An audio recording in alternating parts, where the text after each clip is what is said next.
బంగారం వెండి ధరల పరుగు ఆగటం లేదు. రోజు రోజుకు పెరుగుతూ కొత్త రికార్డులను అధిగమిస్తున్నాయి. ఇప్పటికే 1,50,000 దాటింది. 24 క్యారెట్ల బంగారం ధర, 10 గ్రాముల విలువ ఇవాళ మరింత పెరిగింది. హైదరాబాద్ మార్కెట్లో పసిడి ధర ఏకంగా 1,59,000కు చేరుకుంది. నిన్నటితో పోలిస్తే ఇవాళ దాదాపు 6,000 రూపాయలు పెరిగింది. ఇక వెండి ధర కూడా దూసుకెళ్తోంది. ఇవాల్టి మార్కెట్లో కిలో వెండి ధర 3,19,200గా నమోదైంది. అంతర్జాతీయ మార్కెట్లో ధరల పెరుగుదలే ఇందుకు కారణంగా తెలుస్తోంది.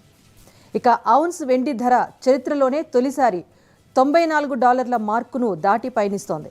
ఔన్స్ బంగారం ధర $4,849కు చేరుకుంది. ఇదే అంశానికి సంబంధించి అప్డేట్ మా ప్రతినిధి లిఖిత అందిస్తారు. లిఖిత, చెప్పండి, బంగారం వెండి ధరలు రోజు రోజుకు పెరుగుతూ వస్తున్నాయి. దీనిపైన విశ్లేషకులు ఏం చెప్తున్నారు?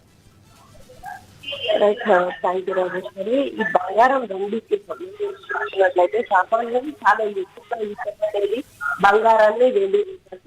అకేషన్ లో కూడా బంగారం వెండి విషయానికి వచ్చేసరికి చాలా ఎమోషనల్ అయిపోతూ ఉంటారు.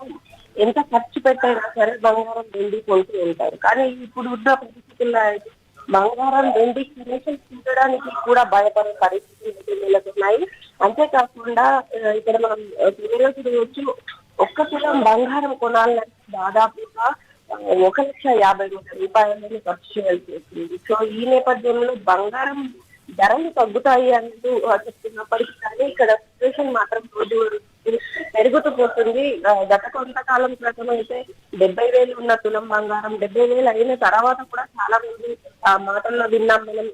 ఈ యొక్క బంగారం ధరలు ఇలా పెరిగిపోతే ఎవరు కొనే పరిస్థితులు ఉండవు అంటూ కూడా మాటలు వినిపించాయి. కానీ ఇటు ఒకవైపు సామాన్యులకు అందకుండా బంగారం అలాగే వెండి పైకి వెళ్తున్నప్పటికీ కూడా ఇక్కడ సిచ్యువేషన్ ఇంకా బంగారము వెండి ధరలు అయితే మాత్రం పెరుగుతూనే ఉన్నాయి.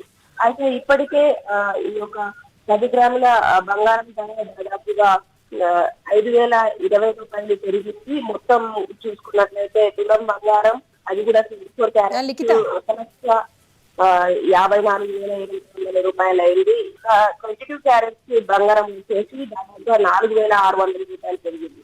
దీంతో 1,41,900 రూపాయలకు చేరుకున్నట్టుగా తెలుస్తుంది. ఇక కిలో వెండి ధర వచ్చేసి మరీ దారుణంగా 3,40,000 రూపాయలకు చేరుకుంది.